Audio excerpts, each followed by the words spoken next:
I'm Tracy Baxter with today's Record News Watch. Construction work has been halted, at least temporarily, in the town of Minnesink for the Millennium Pipeline Company's $43 million gas compressor station project. A federal appeals court has issued a temporary stay in order to review documents filed by project opponents. Those living near the Jacobs Road site want the Federal Energy Regulatory Commission to conduct a rehearing and review of the project that includes construction of two 6,000-plus horsepower gas compressors and two 52-foot tall exhaust stacks. Local residents want the compressor station placed elsewhere, and they say Friday's appeals court move is a step in the right direction. You feel like there's a little hope. You know, when you saw all the equipment coming in, it was heartbreaking for all of us, and you feel like maybe, okay, we're still in it. It's hard to drive by and see this beautiful land that's so torn up in the middle of all these homes, and to see it stopped, it feels real good. Millennium wants to have the compressors online by the middle of February. They will have to respond to the filing by the end of the day Tuesday, while project opponents have until midday Wednesday to reply. On Long Island, police are investigating the death of a young child with past ties to Orange County. The body of 17-year-old Justin Kowalczyk was discovered buried in a 3-foot grave in the backyard of a residence in Farmingdale. His mother, Heather Kowalczyk, left Middletown 2 years ago and moved to Long Island with her boyfriend, Robert Rodriguez, who is not the child's father and is considered a person of interest in the infant's death. A recent visit by Child Protective Services determined that Justin was unaccounted for. After initially telling authorities that her baby was in Orange County, Kowalczyk led them to the backyard grave. Police are now awaiting an autopsy to determine the cause of death. Police in the city of Kingston are hoping the release of a composite sketch will produce some leads that will lead them to the man who robbed a bank in the city. The man walked into the M&T Bank branch on North Front Street last Friday morning and ran out with an undisclosed amount of money. He's described as white, between 45 and 55 years of age, about 5 feet 9 inches tall, with black hair and a mustache. The robbery occurred shortly after 10:30 a.m. Friday. Anyone with information is asked to call the Kingston City Police Detective Division at 845-331-8404. In Sullivan County, State Police are investigating a fatal all-terrain vehicle accident that happened early Sunday afternoon near East Mongop Road in the town of Liberty. The victim, whose name was not released, was pronounced dead after being rushed to Catskill Regional Medical Center. Check back here at Record Online for further details. Must have looked very suspicious to a couple walking down a City of Kingston street early Sunday morning was the sight of a man running past them with a cash register.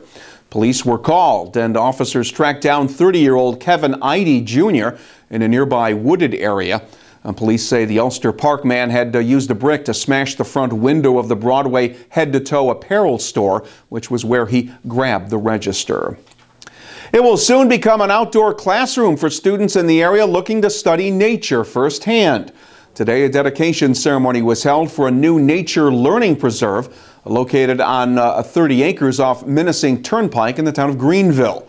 The preserve currently features 5 trails and represents years of hard work by members of the Paul F. Brandwine Institute.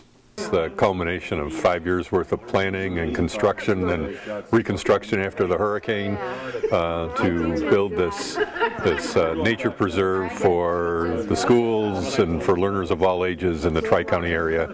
And it's a commitment that Paul and Mary Brandwine, the owners of the property, who left this as a legacy for students to learn about nature. The Brandwine Institute also operates the nearby Rutgers Creek Wildlife Conservancy. Wheeler says there are plans to add 2 more trails and activities on site. The rain held off, much to the relief of the more than 1,000 people who took part in the 9th annual Autism Moveathon Sunday morning at Thomas Bull Park in the town of Hamptonburg. The event helps raise not only money but awareness of autism spectrum neurological disorders. It is a life-threatening disability with no known cure, and autism has become the fastest-growing developmental disability in the United States. Back in the early 1990s, or prior to 1990, the diagnosis rate was 1 in every 10,000 children, and then it went to 1 in 500. When my son Brendan was born in 2004, it was 1 in every 166 children. It is now down to 1 in every 88 children, and for boys, that's 1 in every 54. I think there is a better diagnosis, so more children will be identified, but also there probably is some type of environmental or genetic cause or increase that is causing the increase. The Moveathon event was expected to raise roughly $22,000 with the money to be used locally to help families pay for therapies, needed equipment, and medical interventions.